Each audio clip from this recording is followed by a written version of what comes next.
Hello. Today I want to talk about something more serious. You know, I've been talking to my cousin, a few people.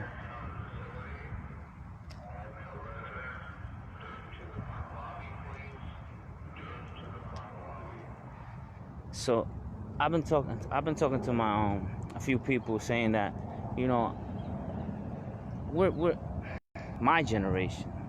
Uh, we're in a time now, especially people that I grew up with, that are, we're coming to a time where we're losing a lot of people, family members, friends. Um, this is just, it's the way of life. I don't think it has to be, but we're at an age where someone's gonna die in our family, our friends, things like that. It's gonna happen. So, you know, just recently I had a couple people close to me and people that I know, my condolences. Um, but this is not really about, the losses of the people that I've been seeing. Though it's sad that we have to experience these things, but um, you know, it happens. It's not like I said, it's a disease that I believe is a cure to. I think it's an error. Like an inconvenience, like batteries. I've always been saying this, that there's no need for batteries. There's no need for death. But this is my thoughts. Way out there. But I'm digressing. My thoughts originally for this was about racism in America. I've been seeing a couple videos and just experiencing in real life undergoing racism, prejudice, people showing favoritism. I never experienced racism till I came to the West Coast. I mean, that's just not how I was raised. I was, we don't have, we're kind of like colorblind. Here people worry about colors. So yeah, there's segregation, there's racism, there's favoritism, and then I'm watching things online, and it's not just happening. It's happening everywhere. So it's like mostly in the West Coast, um, and I know a little bit about history. I know knowledge of self. People who have knowledge of self are a threat to the establishment because we have power.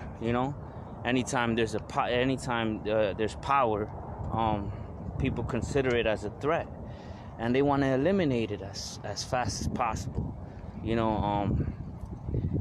And this is why I think you have no civil rights leaders like how we had in the 60s.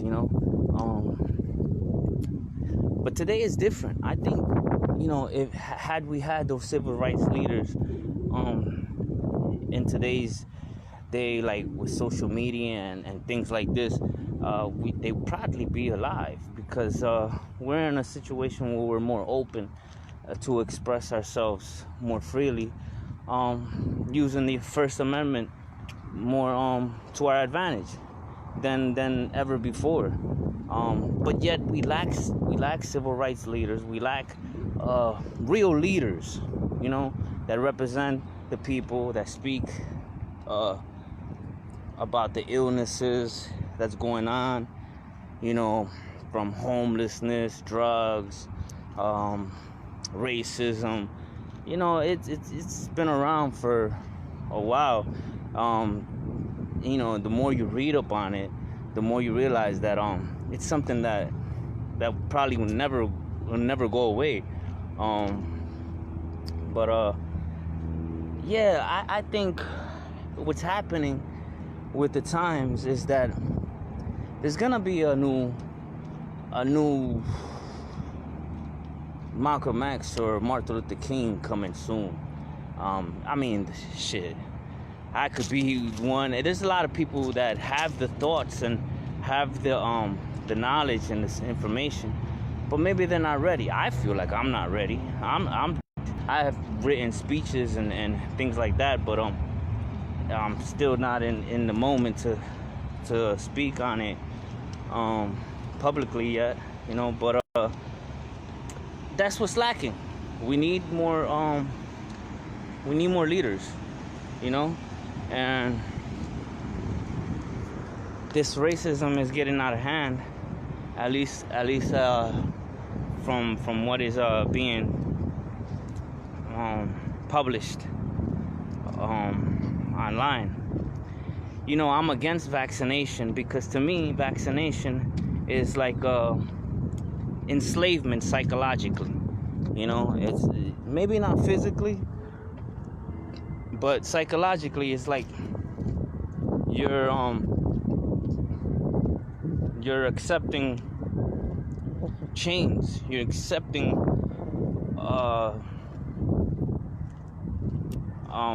limit in your mind capacity. And so if they win psychologically over your mind, then physically they can add little by little anything else. They can add laws, they can add rules, they can add regulations, they can add amendments, because you allowed through the most sacred, which is your psychic, you know. So vaccination to me it's a psychological war. It's like a psychological warfare on the people. Those that have taken it, most of them don't know what the hell they're doing, you know. They're just going along. Some and then now they're promoting it to the point where you can't travel, you can't get a job, you can't, you know, if anything, they award you if you take the vaccination. Some places are offering money just for you to take it. And these things are, I mean, I know you heard it before, man. It's like, you know, the mark of the beast, you know, Revelation, on and on. This is back, but you know, it's getting old, man. It's getting old, and you know, it's just a psychological war on the mind. If you accept it, you're giving in a piece of your mind. You're basically saying, yeah, take control of my mind. And then, okay, now you giving control, right? So now they like, okay, well, now you got to do this. Now you got to do that. And now it just starts from there, you know, little things like that. It's the little things you got to notice. But again, I'm digressing. Getting back to this, I think it's important because all these things is targeting. It's targeting, you know, basically it's a racism thing, you know. It's to classify the ones that are basically, so if you're vaccinated, basically they're saying you're circumcised. So then that leaves the unvaccinated, the uncircumcised, so we're unclean, you know, the ones that are not vaccinated. And it goes to again racism, you know, like all this. So I'm watching videos and just experiencing life and how people are being treated, and it's a real thing, man. Like I said, I never experienced it till I came out, but to the West and shit. But yeah, this is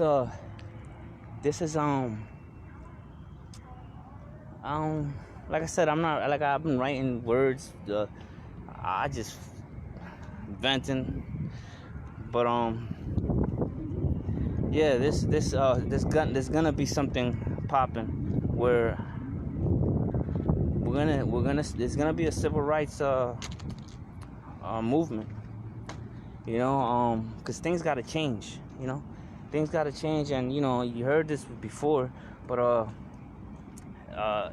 I think there's a if you believe in science, I think there's a thing. See, damn, my thoughts are everywhere, but you know how you fill out applications, sometimes they ask how do you classify yourself, your gender or your ethnicity. Um, I think races in the West Coast from the East Coast are completely different.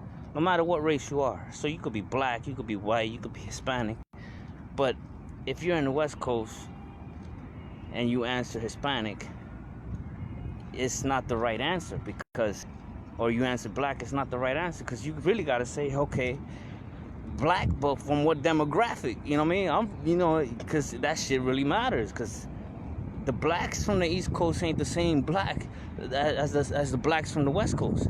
Like, they really are different. You know what I mean? To the blacks in the East Coast, if we look at the blacks in the West Coast, we'll be like, damn, these niggas, they're like Uncle Toms. You know? Same with the Mexicans, with all other races, man. You know? So there's a separation, you know, where it keeps them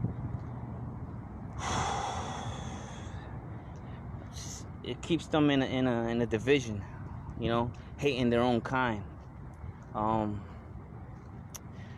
Again, I'm trying to explain anthropomorphism, but yeah, it's just a lot of racism, and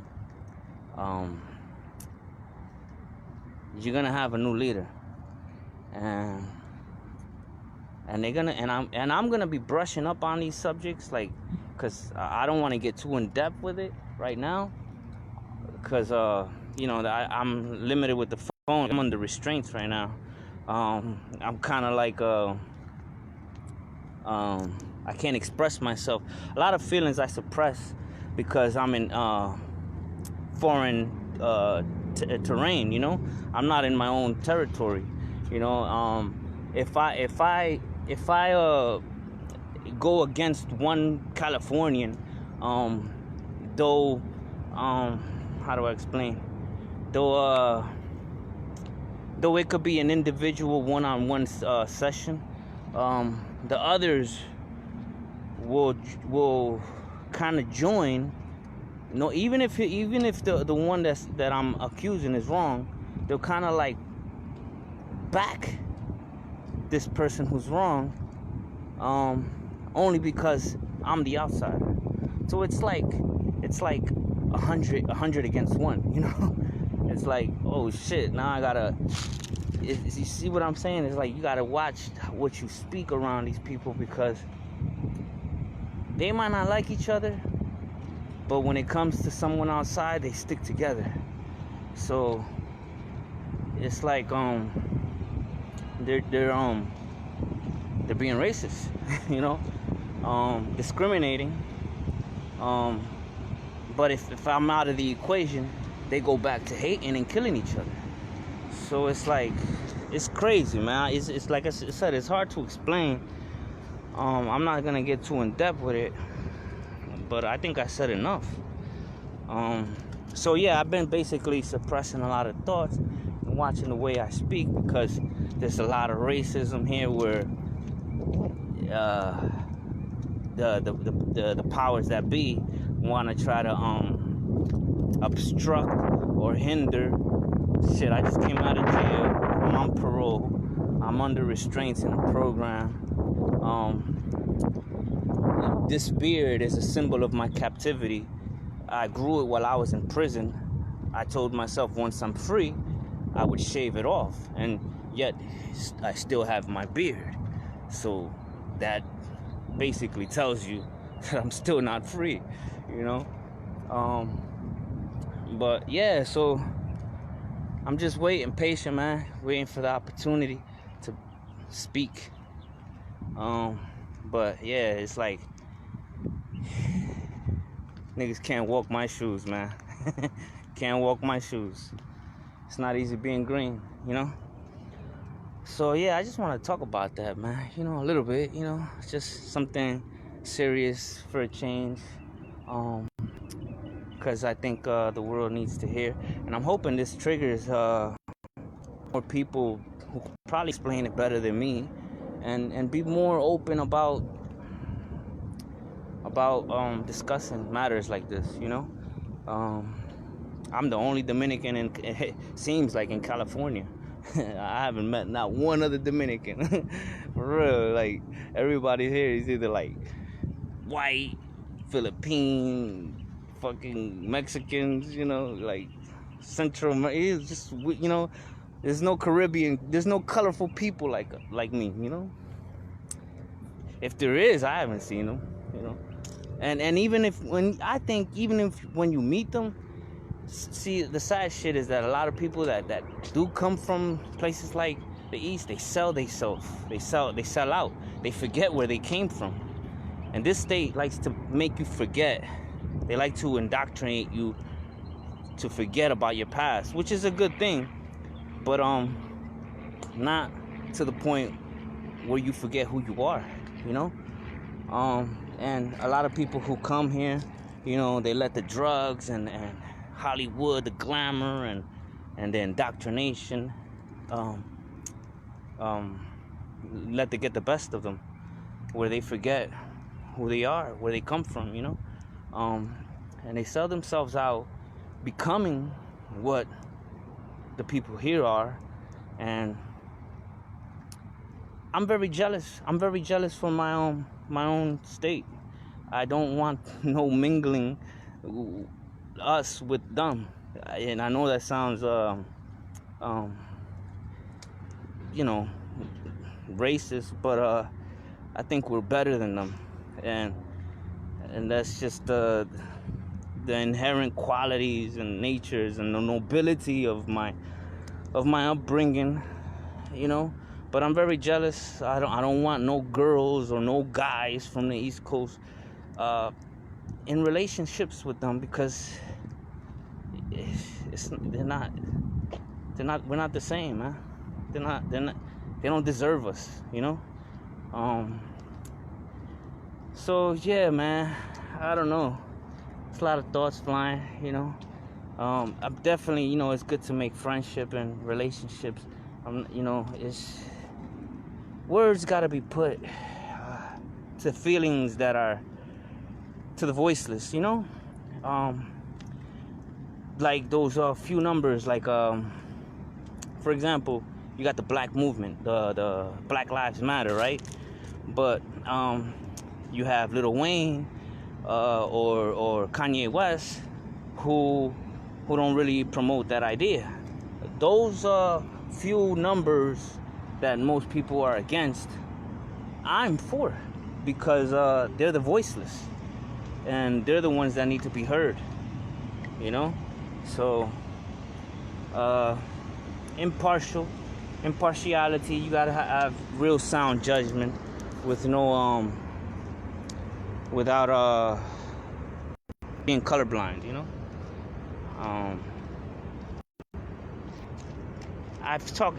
since I've come, everybody I speak to, they be like, oh man, you think outside the box, you think different, you think, you don't think like us. And it's like, I'm like, well, I have to attribute it to my travels and personal experiences. The journeys that I've undergone. I've been humbled. I've been in prison in different countries, different states. I've traveled, So I would have to. I've seen different cultures. I've lived, many lives, So I have to attribute it to those experiences to make me think like outside how I think, so out of this world. But yeah, they just marvel at my thought process, and because I was talking to one individual where I reminded him of how he has to basically change his thought process and break the cycle of basically relying on programs. And there's people that prefer to go to prison, prefer to go to jail, because on the streets they're nobody, but inside there's somebody, and it's that kind of thinking that has to change, where people no longer depend on you don't depend on being institutionalized, So it starts with the mind. You know, you don't want to be institutionalized only because you was brought up to believe in a certain way. A lot of these cats are institutionalized. You know, they depend on the system.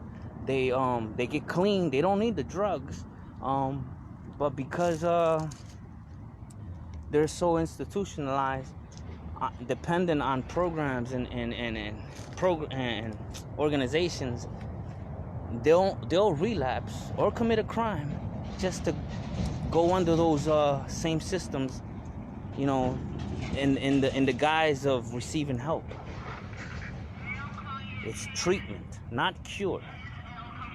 So you have to change the thought process, break the pattern, the cycle of this destructive in and out thing, you know. Yeah, so that was my talk with this individual, which made me think on a lot of things. You know, my thoughts are getting deeper as day goes on, because I am a writer. I have a lot of thoughts that I want to express. But like I said, hopefully this I don't know how long I've been on already, but hopefully this triggers, because I know people don't like to admit that they're watching me, but I know they're watching. Hopefully this triggers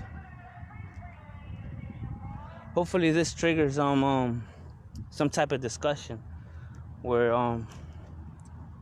it could bring about some transformation, some ascension, you know, instead of more dissension,